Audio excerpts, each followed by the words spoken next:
watch Swagger on Apple TV. So that's one where they release episodes as they go. I think I'm about 5 episodes in now.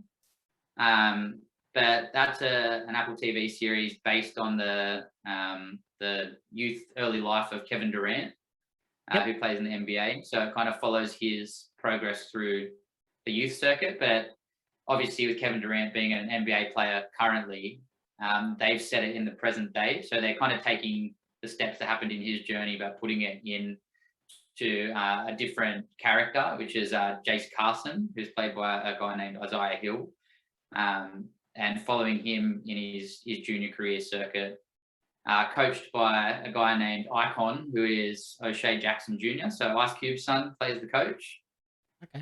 which I think fits really well because it's kind of that mix between trying to be gangster, but at the same time trying to get the respect of the kids and do things properly. I thought it's really good. It's interesting to see their take on what a kid would go through now, because every time he plays in a game, there has like live Twitter pop-ups and Instagram pop-ups and things, and him checking his phone and stuff at the end and seeing how many followers he has and where he ranks and all sorts of stuff. So I like that they put it in the present day rather than Kevin Durant and just knowing that he was going to be successful. Yeah, especially like American like high school basketball is a pretty big thing, and even high school sports over there.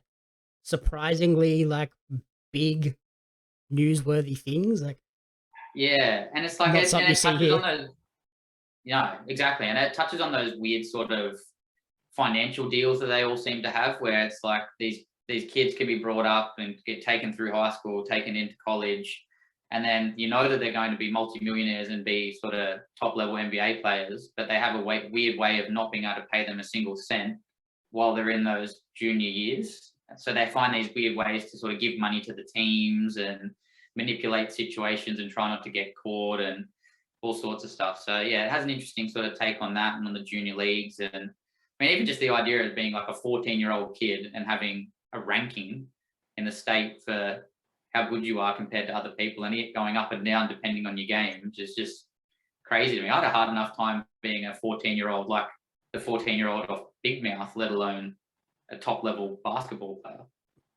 And even like when you play sport yourself, you put pressure on yourself to improve, but you don't need outside influences and adults ranking you at the same time. Like that's No way. a whole Yeah. whole other level. Yeah, exactly. And I think it does a really good look at taking that on. It touches on other issues. I think that they go through some female players where they started alluding to one of them facing some different types of abuse, one of the male players facing some types of abuse. So it touches on a lot of the issues that would happen in that sort of wider setting. So it's not just following the main characters; it follows basically the teams. Yeah, I think it's a really good show. It's another one of those Apple TV shows that you can tell it's got the production quality. It's got the big name actors. It's got a good storyline, and they do it well.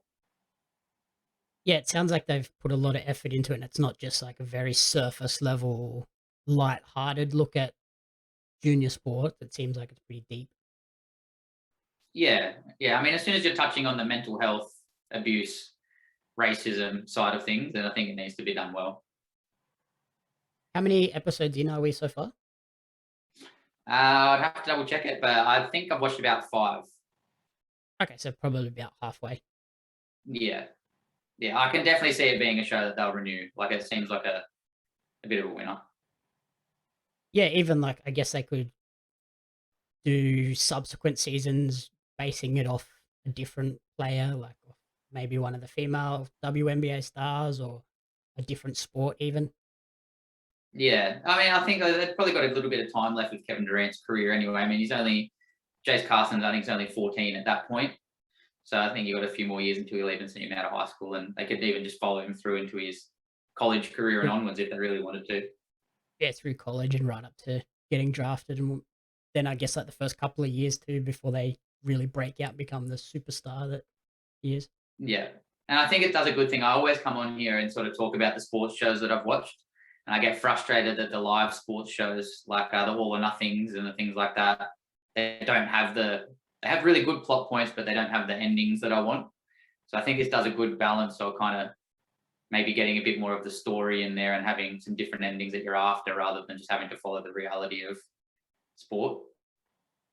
Yeah, it's like it's a different spin on the sport shows you watch. It's not based totally in reality. Like I imagine they had some Yeah. creative license with aspects of it.